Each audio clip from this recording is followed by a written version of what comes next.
All right, it's time for us to turn our attention to hurling. It's Hurling League semi-final weekend on Saturday evening. It's Limerick and Tip at the Gaelic Grounds with a 7:30 start. On Sunday afternoon, it's home advantage for Derek Ling's team as Kilkenny face Cork in the second semi-final. Time for one of my favourite half hours of the week, half an hour in the company of Anthony Nash.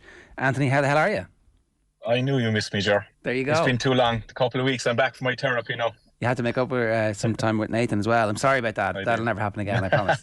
No There's a couple of things that we wanted to get into. The games themselves and the value that the four sides are going to place on going deep in this competition or any deeper. And then I did want to talk to you about Paul Kinnerk because it came up during the week as well. And then who's learned anything from the league. So if there's any of that you want to start with, that'd be good. But we may as well start with the games themselves. You reach a semi-final and there is a medal and there will be a cup and there will be a trophy lift. So I presume at this stage all of the teams are really focused on actually for the next 10 days we want to win this. I'd be amazed if any of the four don't. I actually think for spectators and for the neutrals it's a great four because you've three brand new managers and obviously John Kiley who doesn't care, like he wants to go and win everything he plays in. So you've got I think fantastic weekend of hurling ahead. I think the best one, I suppose, really is Tipperary get to have a rattle off Limerick and see where they're really at, That's going to be a great test for them. And 100%, like when you're in the semi-final, you want to go. It's only another game to get there. No, again, like I always say to you, whichever team loses won't throw the baby out with the bathwater. They'll basically refocus and go for championship. But yeah, once you're there, you want to go and win it.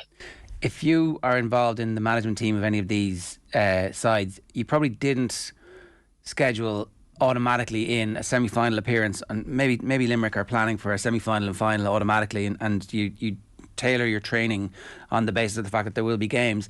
You're not going to stop a heavy block of training for the semi-final, are you? You're not going to taper for this game if you do have an eye on the first round of the Munster or Leinster Championship? No, I don't think so. I think that the one thing I'll find there at the weekend is you still mightn't see full strength teams going out because if you've any 50-50 injury you're going to let them sit. It'll be interesting there, like even in Cork's perspective, Seamus Harney pulled up with a tweak in his hamstring, whether he'll be playing on Sunday or not.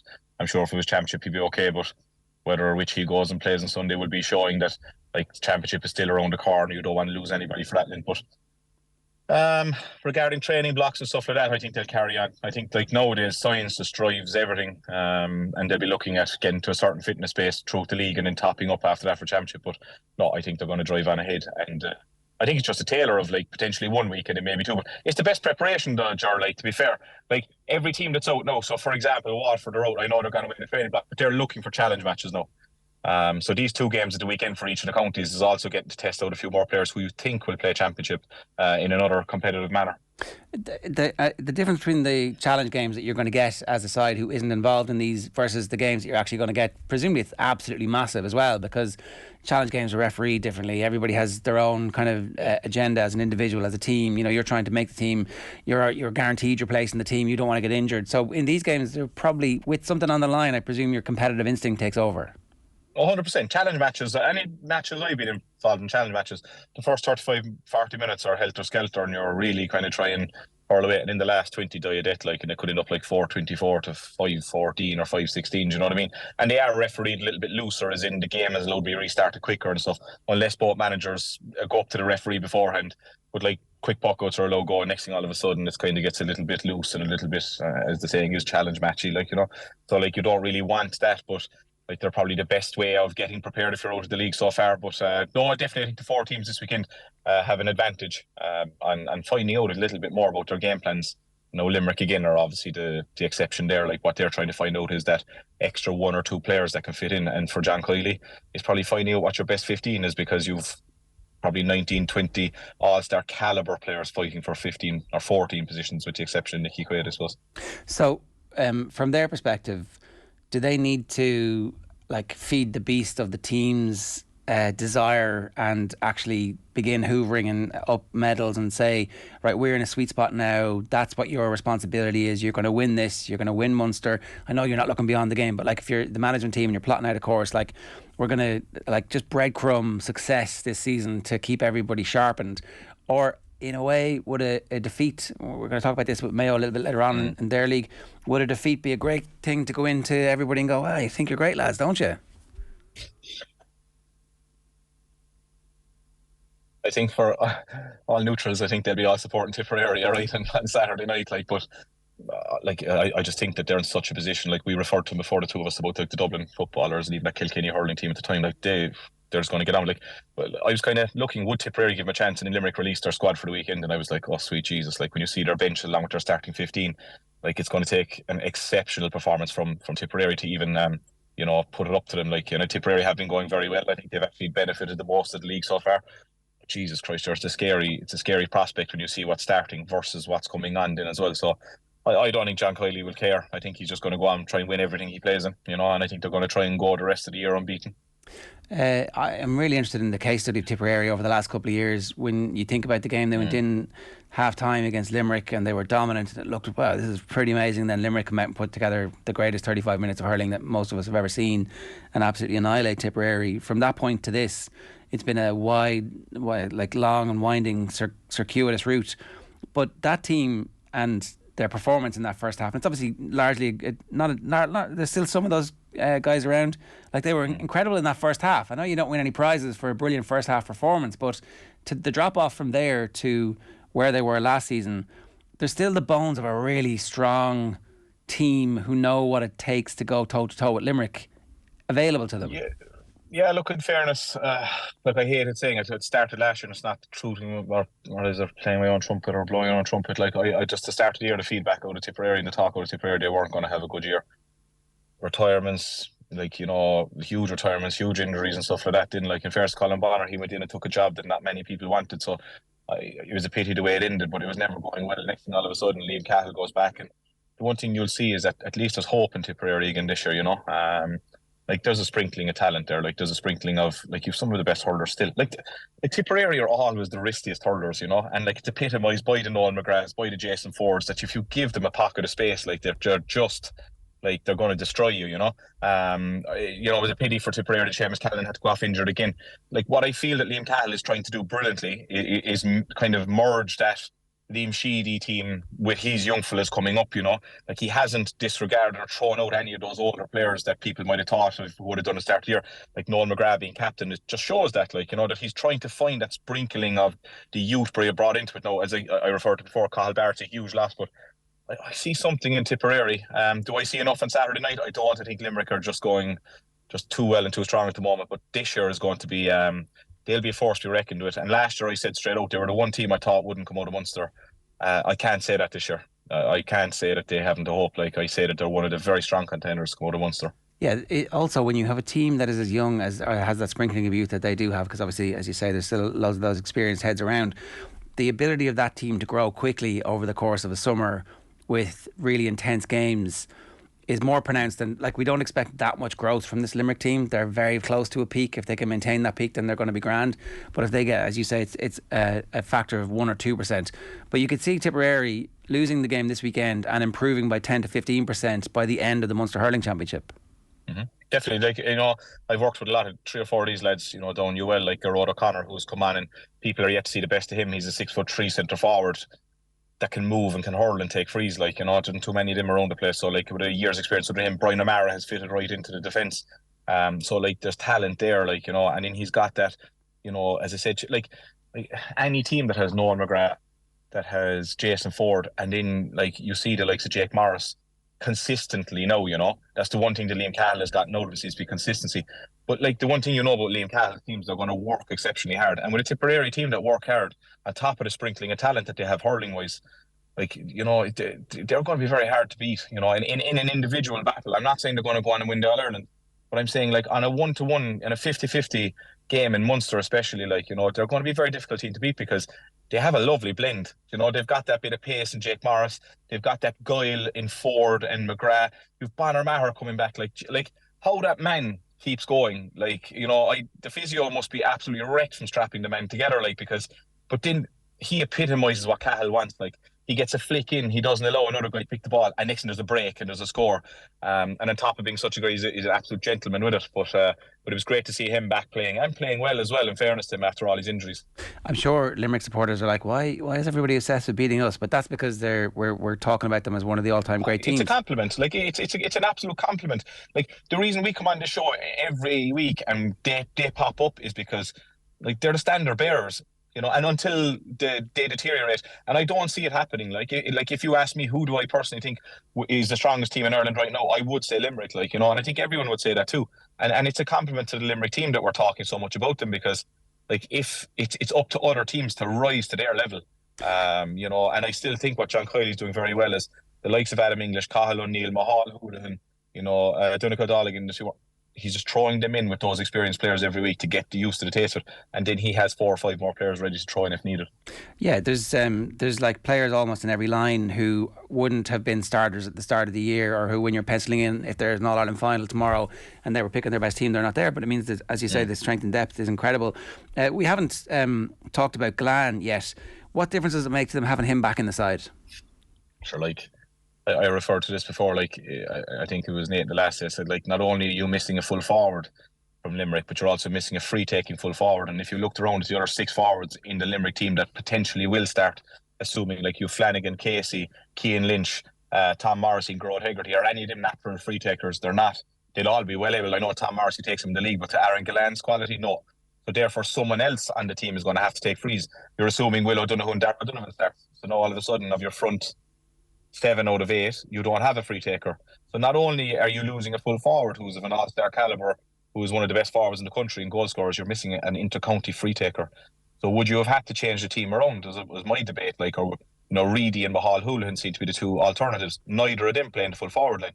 So was someone in the half forward line going to have to lose out or go away and practice frees to fit in? So I actually think it creates such an ease of mind to have him back as well, because now you can go back into Gerard Hegarty and Tom Morrissey in the wing, Cian Lynch at centre forward, and then you're 3 inside.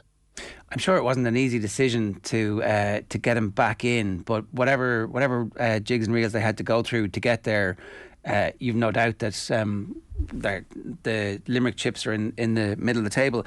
We were chatting off air with this before we came on, just about how as an organisation we don't know that much about Limerick. They're kind of very public and great with their time for the media, but you don't really learn that much about them, in much the same way Jim Gavin's Dublin were inscrutable, and that kind of brings me nicely to Kinnerk and even I don't think their training sessions are as open to the public as they might have been in previous years, and that's not a new thing. Kerry did that too. What do you think Kinnerk's influence is? What is it that has everybody raving about him constantly? So I'll tell you a story there. So I went down to Limerick a year or 2 ago, and Barry, my cousin, hurt his ankle, and I just said to my uncle Mahal, I said, how's Barry getting on? He said, I don't know. He wouldn't tell his own father what's going on, and it's not out of secrecy or anything like that. We just don't ask, because it's just the way that they actually have a perfect mix of it, as you said. What is brilliant is you see after games they give up their time and everything like that, but they seem to live their lives well, and they also keep their stuff in house, which is the way every county team should be. What needs to be released can be released. There's no problem at all, and it always comes out. But they seem to be a team like that. But on Kinnerk, he's gone through 2 generations for me. Obviously we were unfortunate to come across him in 13 with Clare, and obviously I didn't know as much about him then as I do now. But what I find brilliant about him is that how he seems to be able to tailor a team and keep them motivated and keep them hurling at the highest level. Again, I've no insights to what he is one-to-one or in a training session or anything like that, but you see what he does with the players. They are of a skill level that is probably unrivaled at the moment, but it's all game based. So I think I spoke to you before about if Nicky Quaid goes short with a puck out, well, Sean Finn, Mike Casey and Barry Nash are then able to turn around and give that 40-yard pass to hand to a midfielder. So if teams drop off them, they have the ability to do that. And that's not out of pot luck, that's out of them, repetitions. So not only is he a brilliant coach, but he seems to be able to, along with John Kiley, obviously motivate them and keep them grounded and wanting more. Yeah, Mickey Whelan would say it's money in the bank when you're doing the boring repetitions, and then obviously it ends up being true. The harder you work, the luckier you get, and all those cliches about it. Is there? So you're kind of saying there isn't a significant style. That's not. Sorry, I don't want to misphrase here, but it's not the style that's the hallmark of Kinnerk. It's the ability for the players to operate under severe pressure, the skills of the game, which allow them then to change their style required based on what the opposition is throwing at them. And I think what they've done over the last years, they've faced every type of team. Like Waterford in the semi-final was 2 years ago. They threw for the first 15 minutes there. They threw absolutely everything. Hell and high water was thrown at Limerick, like, and they matched it and came out and beat them. I think it was around the Cove thing, so it was a water break. But for me, it was like they have a style of play, right? They send their half forward into midfield. We all know that. Everyone knows how they play. But it's then when they turn it over, that's where I see his real ability coming in, where they're able to move that ball so accurately and so well. It's like you're going into a tackle, next to the ball is shifted out of the point of contact to hand. Like, I think, like Tipperary said to you a while ago, to me, we're always the best hurlers, the riskiest hurlers and everything like that. I can't say any other team are as good at Limerick now with giving the ball to hand. Will O'Donoghue comes for a 60-yard pass, the ball is deadened on the hurley, straight into his hand. And what that does is that gives the Limerick player that extra split second to where I, coming from it, fumble it, and I have to go and pick it. It's just the simple things they're brilliant at. It's just so good. Their ability to retain possession. Keel Lynch comes, man up his arse, he still gives it to him, he can catch it, and off they go again. So I think it's the skills of the game, the understanding of the game, the way they pick, like, it's their pickups. Like watch the game, right? Watch how they flick the ball off the ground. They must obviously practice that training, how they pick up the ball, how accurate their hand passing is, and their strike passing. Like, it's the retention of the ball they're the best at. And I think that's where I believe he's after bringing the game to a new level. Yes, their wing forwards go back to field. Yes, they try and hold their centre back. That's all a style of play. But it's the play itself, I feel, is where he's developed his system with Limerick, where they're the best strike passers, they're the best hurlers, and they're the best team to retain possession. Those training sessions where you're practicing pickups, like grown men who've been doing this. But there you go. Like, do you know what? That's brilliant. Sorry, no for cutting. Like, we, the school team, we won the All Ireland there in the school the last day, right? And we're brilliant for the school and all that. But at training there, like, we practice pickups and stuff like that and drills, because I learned how to pick up the ball as a 6-year-old. Does that mean I stop now? I know that skill. I don't have to practice it yet. If you look at any games, look at the amount of rucks, look at the amount of broken balls, look at everything. Pickups. The second most looked after skill or looked over skill is the hand pass, because again, we learned it. I know how to hand pass the ball. But a hand pass 2 yards in front of a guy creates a score or a goal or an opportunity to break out of the defence. A hand pass to or behind him is a different ball. It's dropped. It's a tussle. You lose the ball. They get a point. So it's this tiniest catching. Like, there'll be people listening in here like, and go, I'm talking 1960s. I am, because the game hasn't changed. The person that can pick the ball, catch the ball, strike the ball with the highest skill level, with the highest speed, is a better hurler. And as long as we're here and our grandchildren are here, it'll be the same thing. The best hurler is the best at their skills. It's funny how whenever Cody would say, oh, we don't do tactics, everybody would scoff. And for years they would say, oh, we don't do tactics. And then we'd find out afterwards that actually they'd loads of them. But I think what he meant was, it's not the thing that we focus on the most. The thing that we focus on the most are the fundamentals of the game. And what he would say is character and that kind of thing is actually your ability to tackle. So there's probably a translation bit that goes through where he says something and what he means is, did you do an hour of pickups this week, and were you the best at that you could possibly be at the end of that hour? And so those great teams probably all have that hallmark. Like, to me, that's it. Like, but like, again, and I referred to the Roy Keane story the last time. Like, they practiced the basics in Manchester United. That's what they did. And like, hurling will not change away from basics. Like, it's gone from the generational changes have been, there's not much pulling on the ground anymore. You know what I mean? And that's a stats driven change. The percentage you keep in the ball and stuff like that. Now, obviously, you move the ball on the ground if you're under pressure, but like, again, it's the basic skills of hurling that I believe that I'm a teacher. When a young fella comes in first year, if he's got the basic skills in hurling, like, he's going to be a good player if he progresses, and it's down to the basic skill. And it's the same at inter-county level. It's just the speed that you're able to do it and the consistency you're able to do it changes. And then I do think on top of that, they obviously have got a tactical plan that allows them to address whatever challenges the opposition is throwing at them. Yeah, definitely. It's like I think they're in a position like Dublin. Like, we go play our hurling, and if we play our hurling properly, well, then we're better than the opposition. And that is, we outwork them. You get your half hours into midfield, you create the 2-and-2 inside, and you carry the ball to a certain place in the field, e.g. midfield, and then you deliver good balls into Flanagan, Casey, Gillan. But they mind their defence, Declan Handon is the kind of the peacekeeper back there. Everyone else sits back around him, and they work the ball out to a certain point of delivery. Not often you'll see a Limerick player deliver a ball from their own 21 because it's landing down to their centre back. So they'll always have the confidence of working that ball to midfield. And I'd say the repetitions and that in training must be scary because they're actually so good at it. Do they let anybody into training? Is there any whispers even? I've never asked any. I tell you no. When I barely talk to my own cousin about Limerick hurling because I know I'm going to get silence. So we keep it to golf. We keep it to golf and club hurling. But I don't know. I'd say they would. I've never heard of Limerick training sessions being closed. I think we used to close a few close to the championship, all right, if we were going through puckouts and stuff like that. But for the most part in Cork, people used to be left in the whole time. And I'd say it's the same in most teams, unless now you're going through something where you want to try something different. I'd say apart from that, but I've never asked. I've never asked out of fear. So the team that's named, and whether or not it actually starts will be very interesting to see, but we do have Keel Lynch starting again at 11. How has his form been since the injury? Is he back to where we hope he will be? I think you won't see him back to his form until championship, but it's an interesting one because Kyle Hayes has gone back to the backs. So now all of a sudden, that looks like Dan Morrissey potentially going back to the full back line, which means Barry Nash, Mike Casey, Dan Morrissey and Sean Finn are battling over 3 positions back there, which means you have 4 All-Stars battling for 3 positions again, and what a headache to have, for John Kiley. So that's the big change for me, that Keane going in there. But look, on his day, he makes the opposition's heads wrecked.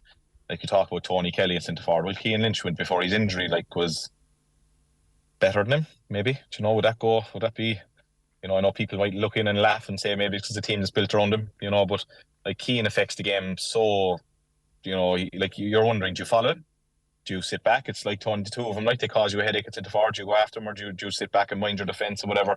So that when he left that position, he was causing teams headaches. So if he can get back to anywhere near that, then again, he's going to be Limerick will be just not an impossibility, but very hard to beat. But I'd love to see him back to his best because he's such a great hurler. Obviously, as usual, we've got sucked into talking a lot about Limerick. We should talk about the other game. Yeah. Anytime Kilkenny play Cork, no one's lying down for this one too. So the fact that it's in Nolan Park is probably a great thing for this Cork team at this stage of the revolution. It's brilliant. I tell you, you couldn't get a better fixture. We used to play Kilkenny in challenge matches. They were the best challenge match to get because I'd say if you asked Brian Cody to play a game of Tiddlywinks, he'd want to hammer you in that as well. So challenge matches against Kilkenny were not challenge matches. They were as close to league and championship matches you could get. And that's what this is. And going up to Nolan Park is way better for Cork because you're going up, on the outside, you're obviously going up as underdogs. But I think their league campaign has been fantastic because a lot of your, to flip over here, we spoke about Tipperary finding their team. I think a lot of last year's Cork team will start. And I know people might listen in and go, oh, Jesus, I hope not. But a lot of those players have come back. Seamus Hardy came back the last 2 games and showed something before he got injured, So I think they've found out 4 or 5 lads that can play and have played well. And for Cork, it's just hopefully that the older statesmen come back and show the performances that they can.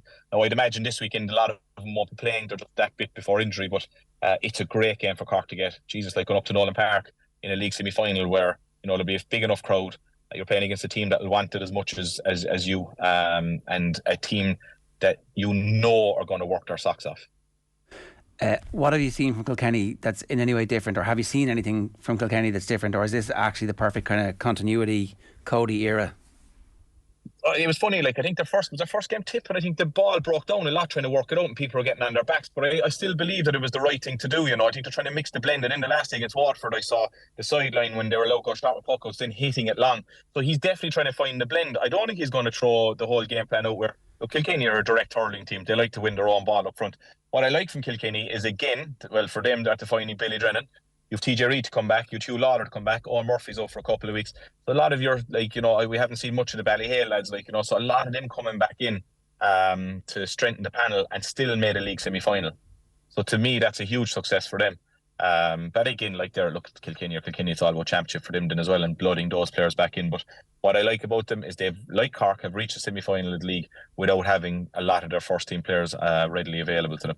I was actually surprised how good they were in the All-Ireland final last year, and I don't know if that was the general consensus afterwards. Was that Limerick feeling a bit of the weight of history? But it didn't feel like it. Limerick hurled brilliantly, and Kilkenny still managed to stick right with them. So maybe we underrated how close Kilkenny were to Limerick in advance of last year, and they should be close enough again this year. For me, I fell into the trap of Munster hurling being more competitive than Leinster hurling, right? I said that last year. So you can never write Kilkenny off. Like, Jesus, like, whatever about Munster hurling being like out of the 5 teams, it's so competitive, and Leinster hurling, you might only have 3, maybe 4 teams that can get up, but Kilkenny are always at the pinnacle of that. Like, so I'll admit that I fell into the trap of thinking it would have been Munster teams in the final. But the one thing you get against Kilkenny is God honest effort, And like what you have to remember, on top of that, you've got some of the best hurlers in the country. And like what they do is they do this again, the simple things brilliantly, but they're cutthroat. If there's a goal on, they're going to go for it. They'll hit you if needs to be hit. Like, and this isn't just going back to Brian Cody's days. Like, they're just, a God honest working team. And every day you go, that's what you get off them. The one time I met Brian Cody, I think they lost to Wexford, was it last year in the championship, and he was like a dog. And the reason he was like a dog is he felt it didn't work hard. That was it. He didn't say anything else to me. I had the fortunate position of interviewing him last year for Sky Sports after they lost to Wexford. I'm not the tallest man in the world, but by God, did I feel tiny. I could have fit in an egg cup after that interview, because I actually asked him the question about Shefflin going into the final. So I was biting my tongue and walking away, but the only thing that pissed him off was the work rate. That was the only thing he mentioned to me. It was nothing about hurling, nothing about anything. So you can see what their game plan, and any team that play against them will tell you that. So in an All-Ireland final last year, they worked exceptionally hard. Like, Limerick were brilliant. That Tipperary game, I think, probably did colour a lot of people's expectations of what was going to happen in the league, but it hasn't been borne out. They've managed to equal that work rate, and as you say, they've slowly got the players back in who were playing in the club championships too. So again, one of the teams who have re-established themselves in the pecking order. The pecking order is fairly clear at this stage, and so a Limerick Kilkenny league final would be something I think we could all look forward to. Maybe in Cork, you guys think that you can upset? I was just going to say, yeah, I think, do you know what, right? I do believe that the 2 games, look, I hope Tipperary people take me up the right way here. I think they've had a fantastic league and they've had their perfect preparation for the championship here. I still think Limerick might have that little bit too much for them on Saturday night, right? But Sunday's game is a lot tighter. I'll obviously put my Cork hat on and predict Cork, like, because I think that they're going well and everything like that. But I like, to be honest, Kilkenny up in Nolan Park are a tough kettle of fish to play against. And and I hope people listening in aren't saying about, I'm not on about just work rate. Like, Owen Cody, like, Jesus Christ, Adrian Mullen, TJ, like, you've got some of the best hurlers in the country sprinkled into that as well. So like, I think it's going to be look.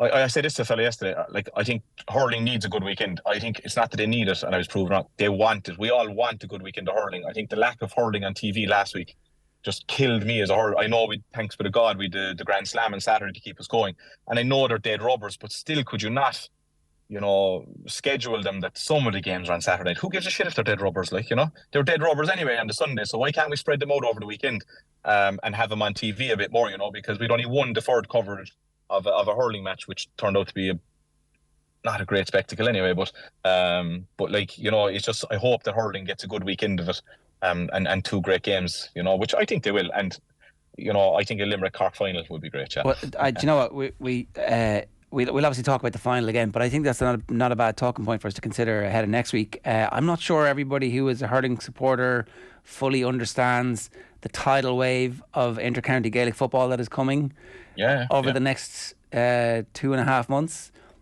Most of the hurling is going to be swamped by top quality football. Why hasn't every stadium? So I'm not sure, maybe I'll be proven wrong here now, listening. I don't think Nolan Park has lights. I don't think Ennis has lights. I know Waterford are doing up their stadium at the moment. Like, why can't every one county ground have lights, and let's start playing league games on a Friday night? So you have a TV match on a Friday night, which players wouldn't mind. A league juror wouldn't mind. Like, I'm not even saying, whatever like that. Like, and if you knew well in advance, you could operate your own work. Have 1 or 2 games on a Saturday and on a Sunday, and next thing, all of a sudden, you have a weekend, filled up with Gaelic football and hurling, which is what we want to see. Like, I watch football as well, but like, one deferred coverage game of the last day of the league last year. And I know what they're trying to say is everyone going into it will make them competitive, but sure shit, like, just throw it on TV, like, just throw it on and have it. Even like Cork and Clare was a dead rubber. Was it 218 to 218? Cracking game of hurling.